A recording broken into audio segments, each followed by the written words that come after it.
Assalamualaikum warahmatullahi wabarakatuh. Om Swastiastu. Salam sejahtera bagi kita semua. Om Namo Buddhaya. Salam harmoni.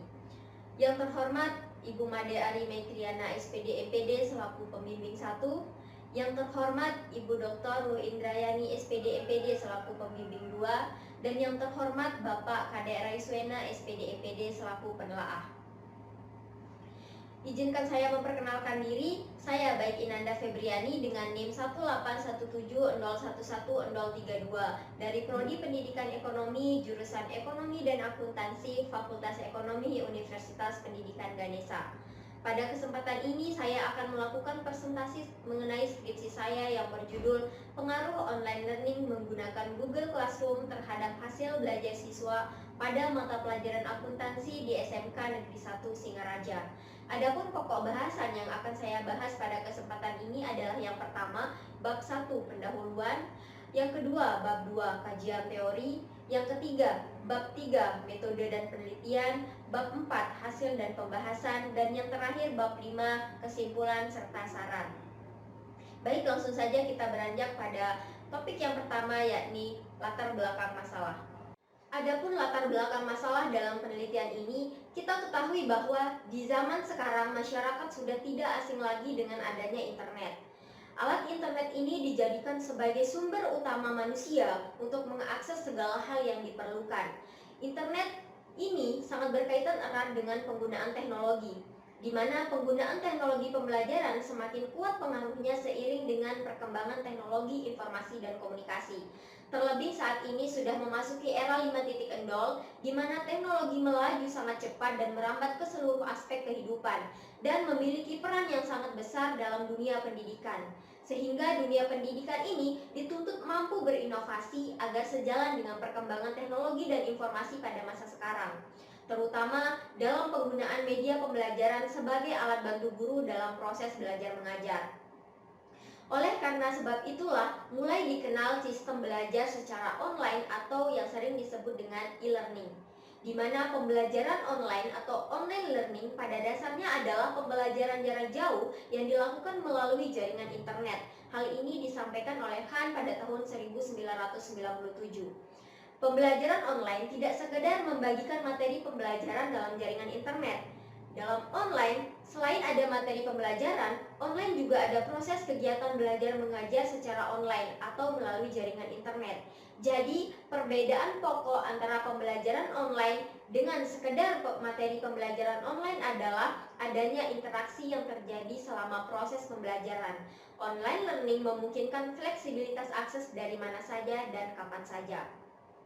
Namun mengingat kondisi saat ini, masyarakat dunia sedang diresahkan oleh sebuah wabah yang menjadi pandemi, yaitu COVID-19. Wabah pandemi ini berimbas pada banyak hal dan pada banyak sektor, salah satunya adalah sektor pendidikan. Hal ini telah diakui oleh UNESCO bahwa wabah virus corona telah berdampak terhadap sektor pendidikan, di mana tercatat hampir 300 juta siswa terganggu kegiatan sekolahnya di seluruh dunia dan mengancam hak-hak pendidikan mereka di masa depan. Tercatat oleh United Nations International Children's Emergency Fund atau UNICEF bahwa sebanyak 17% pendidikan siswa di Indonesia terpengaruh oleh adanya pandemi COVID-19. Di antara 17% tersebut, kasusnya adalah putus sekolah akibat menurunnya minat belajar dikarenakan proses pembelajaran dihentikan di sekolah selama pandemi. Sebagian besar siswa juga lebih memilih untuk bekerja. Hal ini tentu berimbas pada berkurangnya tingkat lulusan sekolah dan berefek pada rendahnya tingkat pendidikan di Indonesia. Oleh karena itu, saat ini pemerintah tengah berupaya mengantisipasi penyebaran virus pandemi COVID-19 dengan mengubah sistem pendidikan di Indonesia, yakni pembelajaran secara daring atau belajar dari rumah. Hal ini berdasarkan keputusan bersama 4 menteri yang diterbitkan pada tanggal 7 Agustus 2020. Keputusan tersebut juga telah disampaikan oleh Presiden Republik Indonesia Bapak Insinyur Haji Joko Widodo dalam konferensi pers yang dilaksanakan di Istana Bogor pada Senin 16 Maret 2020 yang mengatakan kebijakan belajar dari rumah, bekerja dari rumah, dan ibadah di rumah perlu terus digencarkan untuk mengurangi penyebaran COVID-19. Dalam hal ini, pembelajaran online dimaksudkan pada media atau aplikasi yang digunakan selama proses pembelajaran online tersebut dilaksanakan, di mana aplikasi Google Classroom saat ini merupakan salah satu media pembelajaran daring yang banyak digunakan di sekolah-sekolah untuk berlangsungnya proses belajar mengajar tentunya. Berbagai fitur yang ada di dalamnya dapat mempermudah siswa dan guru dalam melakukan proses belajar mengajar melalui jaringan internet. Google Classroom sendiri dapat memberikan kesempatan belajar bagi siswa, di mana pertumbuhan dan perkembangan siswa diarahkan dan didorong dalam suatu kurikulum yang pada gilirannya dilaksanakan dalam bentuk proses pembelajaran, baik itu pembelajaran yang dilakukan secara tatap muka maupun pembelajaran secara online. Hal ini tentu saja pada akhirnya akan berpengaruh pada hasil belajar siswa. Dikatakan oleh Purwanto tahun 2011 pada halaman 46 menyatakan bahwa hasil belajar adalah perubahan perilaku yang terjadi setelah mengikuti pembelajaran sesuai dengan pendidikan dalam domain kognitif, afektif, dan psikomotor. Dalam domain kognitif diklasifikasikan menjadi kemampuan hafalan, pemahaman, penerapan, analisis, dan evaluasi. Dalam domain afektif, hasil belajar meliputi level penerimaan, partisipasi, penilaian, organisasi, dan karakterisasi. Sedangkan domain psikomotorik terdiri dari level persepsi kesiapan, gerakan terbimbing, dan gerakan kompleks dari kreativitas. Namun, setelah melakukan wawancara dengan para guru dan siswa, peneliti masih menemukan kekurangan selama proses pembelajaran online ini berlangsung. Terdapat beberapa permasalahan yang telah diidentifikasi, diantaranya yang pertama, kurangnya inovasi serta pemanfaatan platform yang multiguna sebagai penunjang pembelajaran oleh guru. Yang kedua, minat siswa cenderung lemah dalam belajar karena pembelajaran kurang menarik. Yang ketiga, banyak peserta didik yang tidak mengerjakan dan mengumpulkan tugas secara mandiri maupun kelompok. Yang keempat, banyak peserta didik yang tidak benar-benar mempelajari materi yang diberikan oleh guru melalui platform. Dan yang terakhir, hasil belajar siswa masih belum optimal dilihat dari nilai KKM. Oleh karena itu, penelitian ini dibatasi pada masalah pengaruh online learning menggunakan Google Classroom terhadap hasil belajar siswa pada mata pelajaran akuntansi di SMK Negeri 1 Singaraja. Online learning yang dimaksud di sini adalah pembelajaran daring yang dilakukan siswa dengan media bantuan berupa aplikasi Google Classroom maupun e-learning sekolah. Adapun rumusan masalah dalam penelitian ini adalah apakah ada pengaruh online learning menggunakan aplikasi Google Classroom terhadap hasil belajar siswa pada mata pelajaran akuntansi di SMK Negeri 1 Singaraja. Di mana tujuan penelitian ini adalah untuk mengetahui adakah pengaruh penggunaan aplikasi Google Classroom terhadap hasil belajar siswa selama pembelajaran online pada mata pelajaran akuntansi di SMK Negeri 1 Singaraja. Terdapat 3 kajian teori dalam penelitian ini. Yang pertama, teori online learning. Disampaikan oleh Cepi Liana tahun 2020 halaman 14 bahwa online learning merupakan suatu sistem yang dapat memfasilitasi siswa belajar lebih luas, lebih banyak, dan bervariasi. Melalui fasilitas yang disediakan oleh sistem tersebut, siswa dapat belajar kapan dan di mana saja tanpa terbatas oleh jarak, ruang, dan waktu. Materi pembelajaran yang dipelajari lebih bervariasi, tidak hanya dalam bentuk verbal, melainkan lebih bervariasi seperti visual, audio, dan gerak. Kemudian, mengenai Google Classroom dikemukakan oleh Lawson pada tahun 2014 halaman 6. Google Classroom adalah platform pembelajaran campuran yang dikembangkan oleh Google untuk sekolah yang bertujuan menyederhanakan pembuatan, pendistribusian, dan penetapan tugas dengan cara tanpa kertas. Kemudian teori hasil belajar berasal dari Rusman pada tahun 2015 halaman 67. Beliau mengatakan bahwa hasil belajar adalah sejumlah pengalaman yang diperoleh siswa mencakup ranah kognitif, afektif, dan psikomotorik. Adapun kajian teori dan base teori dari penelitian ini adalah berasal dari Dabak dan Ridland tahun 2005 halaman 5 mengatakan bahwa pembelajaran online adalah sistem belajar yang terbuka dan tersebar dengan menggunakan perangkat pedagogik atau alat bantu pendidikan yang dimungkinkan melalui internet dan teknologi berbasis jaringan untuk memfasilitasi pembentukan proses belajar dan pengetahuan melalui aksi dan interaksi yang berarti.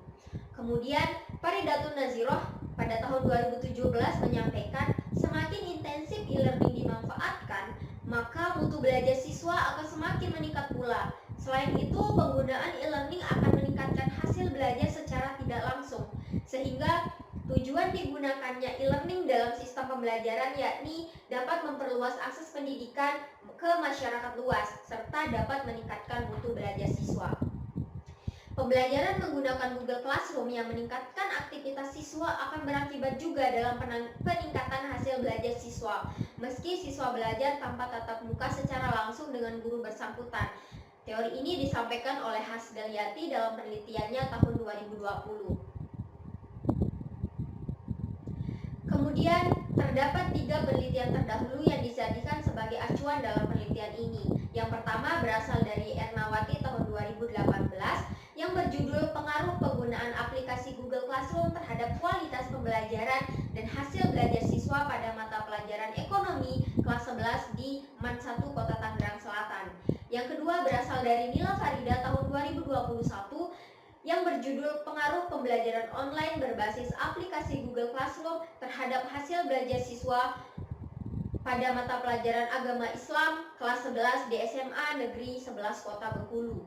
Kemudian yang terakhir berasal dari Ucu Suhayati tahun 2021 yang berjudul Pengaruh Pembelajaran Daring dengan Menggunakan Aplikasi Google Classroom dan Motivasi Belajar terhadap Hasil Belajar Siswa.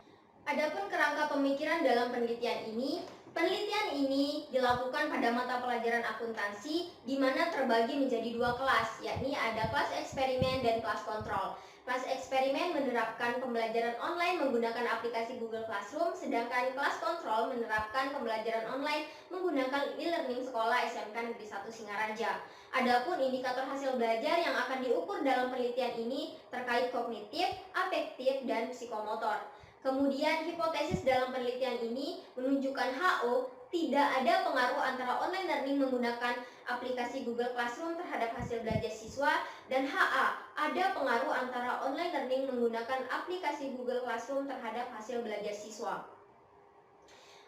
Dalam metode penelitian ini termasuk dalam jenis penelitian eksperimen desain dengan pendekatan kuantitatif. Penelitian eksperimen kuasi ini digunakan untuk mengetahui perbedaan kemampuan kelas yang diberi perlakuan dan kelas yang tidak diberi perlakuan. Desain penelitian eksperimen yang digunakan dalam penelitian ini berbentuk non-equivalent control group design berasal dari Sugiono pada tahun 2017. Di mana desain bisa dilihat dalam tabel.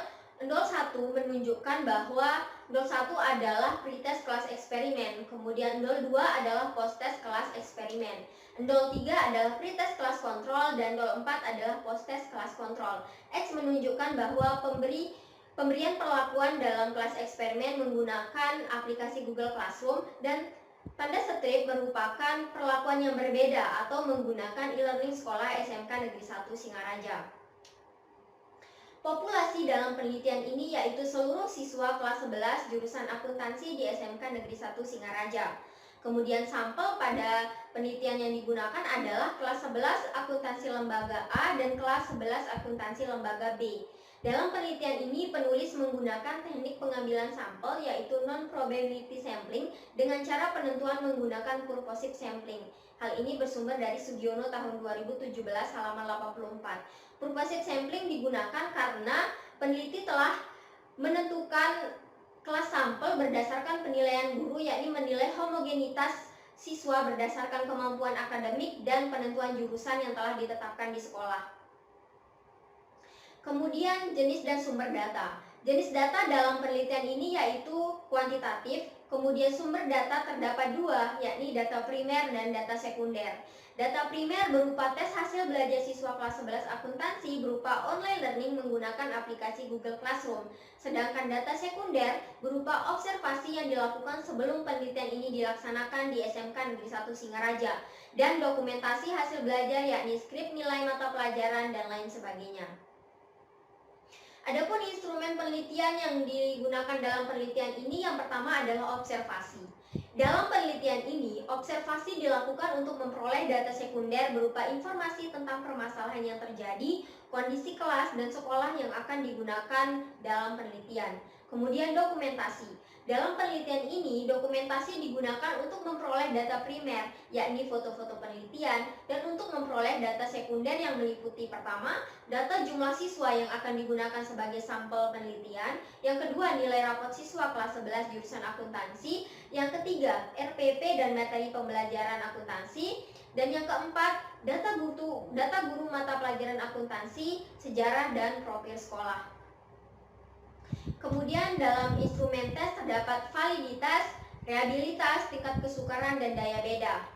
Untuk instrumen tersebut, mengenai uji validitas data bisa dilihat tes dikatakan valid apabila berada di antara skor interval koefisien yakni 0,41 sampai dengan 0,60. Kemudian pada uji reliabilitas data dikatakan telah reliable jika berada pada interpretasi cukup atau 0,40 sampai dengan 0,60. Kemudian mengenai uji daya beda akan dikatakan soal tersebut akan dikatakan memiliki daya beda apabila berada pada interpretasi 0,20 sampai dengan 0,40. Kemudian untuk tingkat kesukaran data, butir soal dikatakan memiliki tingkat sukar, sedang, dan mudah apabila berada pada tingkat interpretasi 0,000 sampai dengan 0,30. Untuk interpretasi sukar, kemudian 0,31 sampai 0,70 untuk interpretasi sedang, kemudian 0,71 sampai dengan 1,00 untuk interpretasi mudah. Adapun teknik analisis data yang digunakan dalam penelitian ini, yang pertama pengujian prasyarat. Pengujian prasyarat ini dilakukan sebelum melakukan pengujian hipotesis. Nah, untuk pengujian prasyarat dalam penelitian ini dilakukan uji normalitas data, di mana uji normalitas data dilakukan untuk mengetahui apakah persebaran data dalam penelitian ini berdistribusi normal atau tidak. Setelah dilakukan uji normalitas data, dikatakan bahwa data dalam penelitian ini berdistribusi tidak normal. Kemudian untuk melakukan pengujian hipotesis menggunakan uji Wilcoxon. Nah, untuk deskripsi data bisa dilihat pada slide PowerPoint, di mana pretest kelas eksperimen berjumlah 36 siswa dengan nilai minimum 20 dan nilai maksimum 75 dengan rata-rata 46,39 dengan standar deviasi 12,399. Kemudian pada proses eksperimen dengan jumlah siswa 36, nilai minimum adalah 75, maksimum adalah 95, untuk rata-rata adalah 87,08 dengan standar deviasi 7,595.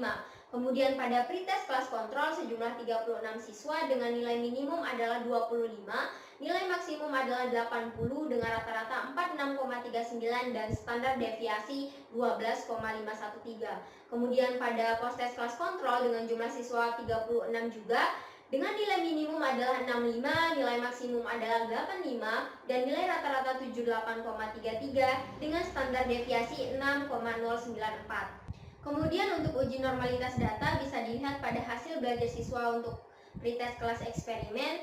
Terlihat bahwa statistik 0,142 dengan SIG 0,063. Nah, untuk 0,063 ini karena lebih besar dari 0,05 maka dinyatakan berdistribusi normal. Kemudian untuk post-test kelas eksperimen dengan statistik 0,233 dengan SIG 0,00 ini sudah jelas bahwa berada di bawah 0,05 artinya data berdistribusi tidak normal. Kemudian untuk pretest kontrol dengan nilai statistik 0,150 dengan SIG 0,039 berada di bawah 0,05 artinya data tidak berdistribusi normal. Kemudian untuk post-test kontrol dengan statistik 0,196 dengan SIG 0,001 yakni berada di bawah 0,005 artinya data tidak berdistribusi normal. Perlu diketahui bahwa uji normalitas data ini menggunakan Kolmogorov-Smirnov. Nah, untuk pengujian hipotesis atau uji Wilcoxon untuk tabel rank saya jelaskan sebagai berikut, di mana negatif ranks pada post-test dan pretest eksperimen hasil belajar online menggunakan aplikasi Google Classroom adalah 0, baik itu pada nilai N, min rank maupun sum of ranks. Hal ini menunjukkan bahwa tidak ada penurunan atau pengurangan dari nilai pretest ke nilai post-test siswa pada kelas eksperimen. Kemudian untuk positive ranks atau selisih positive ranks antara hasil belajar siswa menggunakan aplikasi Google Classroom untuk pretest dan post-test. Pada di atas terdapat 36 data positif. Artinya 36 siswa mengalami peningkatan hasil belajar online menggunakan aplikasi Google Classroom dari nilai pretest dan posttest siswa kelas eksperimen. Untuk rata-rata nilai peningkatan atau min rank sebesar 18,50 dan jumlah sum of rank sebesar 666,00.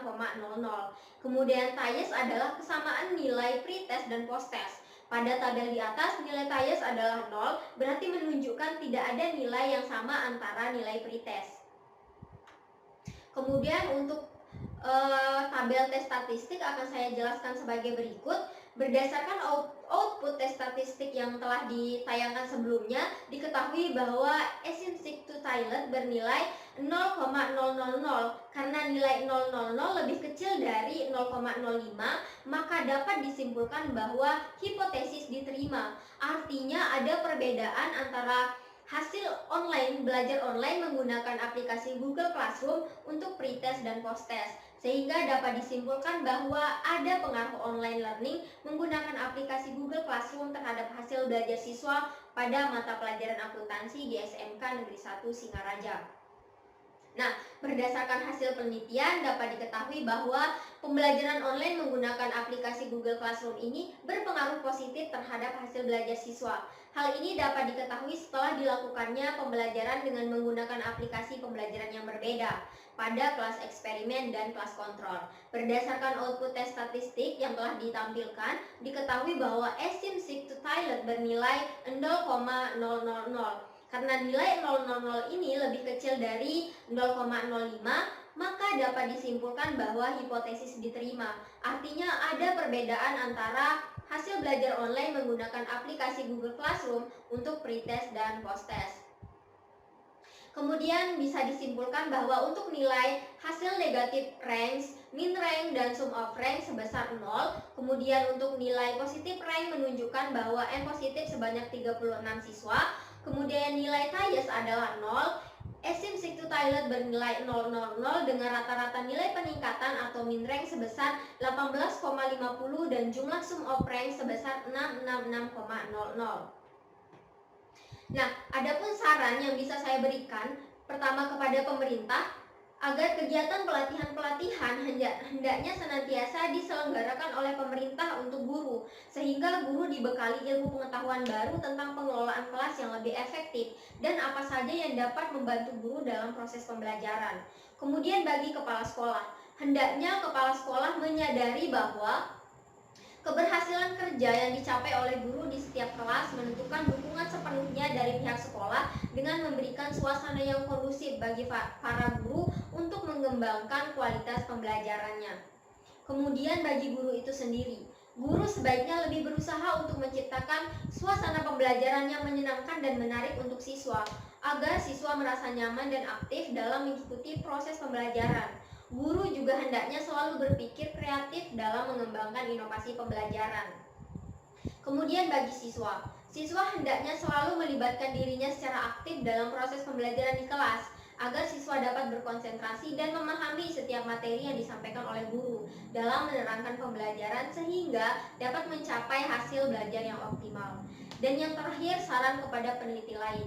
Penelitian ini sebagai bahan pertimbangan untuk perbaikan dan penyempurnaan penelitian yang berminat untuk mengadakan penelitian lebih lanjut tentang online learning menggunakan aplikasi Google Classroom dalam bidang ilmu akuntansi maupun bidang ilmu lainnya yang sesuai. Baik, sekian yang dapat saya sampaikan dari presentasi skripsi saya ini. Mohon maaf apabila salah kata maupun perbuatan yang kurang berkenan di hati. Sekian, saya tutup dengan wassalamualaikum warahmatullahi wabarakatuh.